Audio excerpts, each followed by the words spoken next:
న్యాయవాదులు ప్రజలకి ఈ విధంగా ల్యాండ్ టైటిలింగ్ యాక్ట్ ద్వారా నష్టాలు జరుగుతున్నాయనేటువంటి విషయంలో ఉద్యమాన్ని చేపట్టి ముఖ్యంగా మచిలీపట్నం బార్ అసోసియేషన్లో మరి 3 నెలల పాటు అనేక నష్టాలు ఎదుర్కొంటమే కాకుండా అనేక గ్రామాలు తిరిగి ప్రజల వద్దకు వెళ్ళి ల్యాండ్ టైటిలింగ్ మూలంగా వచ్చేటువంటి నష్టాలను తెలియజేస్తూ మరి అందరిలోకి ఉద్యమాన్ని తీసుకెళ్ళి అనేక మందికి ఈ విషయాలను కూడా చెప్పడం జరగడమే కాకుండా మొన్న ఎలక్షన్లో ప్రతిపక్షంగా ఉన్నటువంటి ఏ పార్టీ అయితే ఉందో ఎలక్షన్లో పోటీ చేసినప్పుడు ఆ పార్టీ వారు మనం ఎక్కడైతే నిరసన తెలియజేస్తున్నామో నిరసన దీక్షకి వచ్చి మా ప్రభుత్వంలో అధికారంలో రాగానే ల్యాండ్ టైటిలింగ్ యాక్ట్ని రద్దు చేస్తామని చెప్పి మాట ఇవ్వడం జరిగింది.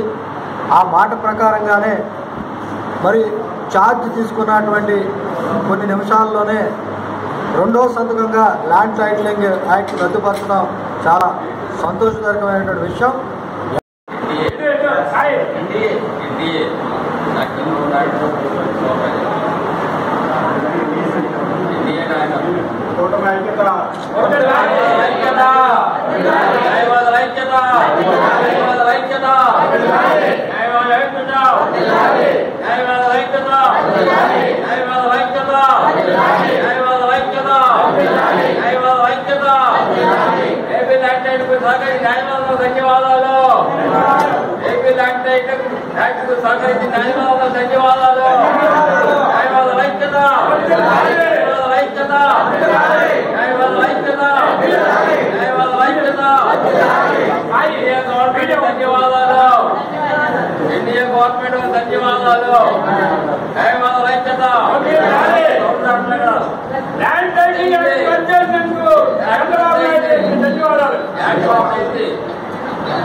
చాలా అక్రమంగా ఆ యాక్ట్ని అమలు చేయాలని చూశారు. కానీ ఏదేమైనా చంద్రబాబు నాయుడు గారు, పవన్ కళ్యాణ్ గారు వారు హామీ ప్రకారం టైటిలింగ్ యాక్ట్ని 2వ సంతకం చేస్తామని చెప్పి వారు అధికారంలోకి రాగానే వాళ్ళు మాట నిలబెట్టుకుని ఈ ల్యాండ్ టైటిలింగ్ యాక్ట్ని రద్దుపరచడం చాలా హర్షించదగ్గ విషయం. ఇది ఏదేమైనా న్యాయ వ్యవస్థకి న్యాయవాదులకి మంచి విలువిచ్చి మరి చంద్రబాబు నాయుడు గారు ఈ రోజున ల్యాండ్ టైటిలింగ్ యాక్ట్ ఏదైతే ఉందో దాన్ని రద్దుపరిచి న్యాయ వ్యవస్థను గౌరవప్రదంగా నిలబెట్టేందుకు వారికి మా మచిలీపట్నం బార్ అసోసియేషన్ తరఫున మా న్యాయవాదులందరి తరఫున కృతజ్ఞత తెలియజేసుకుంటాం. ఈరోజు ఈ మచిలీపట్నం బాధ చంద్రబాబు నాయుడు గారికి మరియు పవన్ కళ్యాణ్ గారికి కృతజ్ఞతలు తెలియజేస్తూ న్యాయవాదులు ఎన్నో రోజులు పోరాడిన ల్యాండ్ టైటిలింగ్ యాక్ట్ని రద్దు చేయడంలో చంద్రబాబు నాయుడు గారు ఆయన ఇచ్చిన మాటని నిలబెట్టుకున్నారు. అదేవిధంగా నిన్నటి రోజున చంద్రబాబు నాయుడు గారు ల్యాండ్ టైటిలింగ్ యాక్ట్ రద్దు 2వ ఫైల్ మీద సంతకం పెట్టి ఒక విధంగా న్యాయవాది వృత్తికి న్యాయవాదులకి ప్లస్ పబ్లిక్ కూడా ఆయన ఒక ఆక్సిజన్ లాగా అందించినట్టు మేము అందరం ఫీల్ అవుతున్నాం.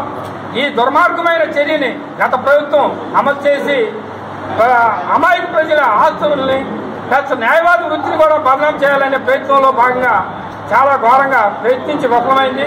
ఏదేమైనప్పటికీ ఈ యాక్ట్ని రద్దు చేసి చంద్రబాబు నాయుడు గారు వారి యొక్క దార్శనికతను సాటుకున్నందుకు వారికి మచిలీపట్నం బార్ అసోసియేషన్ తరఫున కృతజ్ఞతలు తెలియజేస్తున్నాం. ప్రభుత్వం వచ్చిన వెంటనే ల్యాండ్ టైటిలింగ్ యాక్ట్ని రద్దు చేస్తామని అన్నట్టుగా వారు ప్రమాణ స్వీకారం చేయగానే సంతకం పెట్టి రద్దు చేయడం చంద్రబాబు నాయుడు గారి ప్రభుత్వాన్ని వారిని కూడా చాలా ధన్యవాదాలు తెలియజేస్తున్నాం. అలాగే ఈ ప్రభుత్వం ఇంతకుముందు ప్రభుత్వం ఏదైతే ఘోరంగా విఫలం అవడానికి కారణాలు చూసినట్లయితే ఘోరంగా ప్రభుత్వం కూడా ప్రతిపక్ష హోదా కూడా లేకుండా పొందిందని దీనికి 3 కారణాలు. ఒకటి, ల్యాండ్ టైటిలింగ్ యాక్ట్ని అక్రమంగా రైతుల మీద బనాయించే విధంగా తీసుకురావడం, అలాగే చంద్రబాబు నాయుడు గారిని అక్రమ కేసు పెట్టి జైల్లో 50 రోజులు జైల్లో పెట్టడం.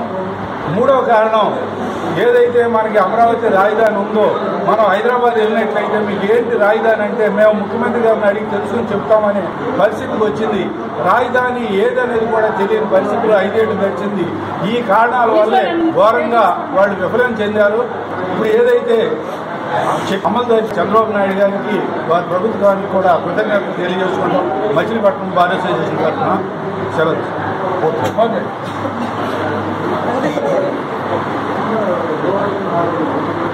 గత ప్రభుత్వం అన్యాయంగా అక్రమంగా ప్రజల ఆస్తులను దోచుకునే నిమిత్తం అమల్లోకి తీసుకొచ్చిన ఈ ల్యాండ్ టైటిలింగ్ యాక్ట్ని రద్దు చేయాలని న్యాయవాదులంతా ఉద్యమం చేయటం, దాని పర్యవసానంగా ఈ రోజున గవర్నమెంట్ వారు ముఖ్యమంత్రిగా చంద్రబాబు నాయుడు గారు, పవన్ కళ్యాణ్ గారి సహకారంతో ఆ చట్టాన్ని రద్దు చేయడానికి తన అధికారం తీసుకోగానే రెండో సంతకం పెట్టడం అనేది చాలా హర్షించదగ్గ విషయం. ఇది న్యాయవాదుల్ని, న్యాయవాద వృత్తిని గౌరవించినట్టు మేము భావిస్తున్నాం. ప్రజల ఆస్తుల్ని రక్షించడానికి చేసిన పని. ఆ సందర్భంగా ఈ రోజున మచిలీపట్నం బార్ అసోసియేషన్లో మేము దీన్ని విడుగ్గా చేసుకుంటూ కేక్ కట్ చేసుకుని మిఠాయిలు పంచు ఈ ఉత్సవాన్ని చూడడం జరుగుతూ ఉంది. ముఖ్యంగా ఈ చట్టాన్ని రద్దు చేయాలని న్యాయవాదులు ఉద్యమాన్ని స్టార్ట్ చేసినప్పుడు అప్పుడు బార్ అసోసియేషన్లో ప్రెసిడెంట్గా ఉన్న హరిబాబు గారు కానీ, సెక్రటరీగా ఉన్న రఘురామ్ గారు కానీ వాళ్ళ నాయకత్వంలో మన బార్ అసోసియేషన్ 3 నెలల పాటు పోరాటం చేయడం జరిగింది. ఈ పోరాటంలో మరి ఆ విధంగా 3 నెలల పాటు పోరాటాన్ని నడిపిన గత ప్రెసిడెంట్గా ఉన్న హరిబాబు గారికి, ఆ కమిటీ సభ్యులందరికీ కూడా ఒకసారి కృతజ్ఞతలు చెప్తా ఉన్నాం. తదుపరి ఆ ఉద్యమంలో పార్టిసిపేట్ చేసి ప్రతిరోజు కూడా ఉద్యమాన్ని ఏ రకంగా డిజైన్ చేస్తే ఆ విధంగా పార్టిసిపేట్ చేసి ఉన్న ప్రతి అడ్వకేట్కి కూడా కృతజ్ఞతలు చేస్తా ఉన్నాం. ముఖ్యంగా మహిళా న్యాయవాదులు వాళ్ళు ఎన్నో శ్రమకు ఓడ్చి నిరాహార దీక్షలో పార్టిసిపేట్ చేసి, ర్యాలీస్లో పార్టిసిపేట్ చేసి, ఎన్నడూ లేని విధంగా మహిళా న్యాయవాదులు బయట ఊళ్ళకు కూడా వచ్చి ర్యాలీలో పార్టిసిపేట్ చేయడం జరిగింది. మహిళా న్యాయవాదులకి ప్రత్యేకంగా నా ధన్యవాదాలు.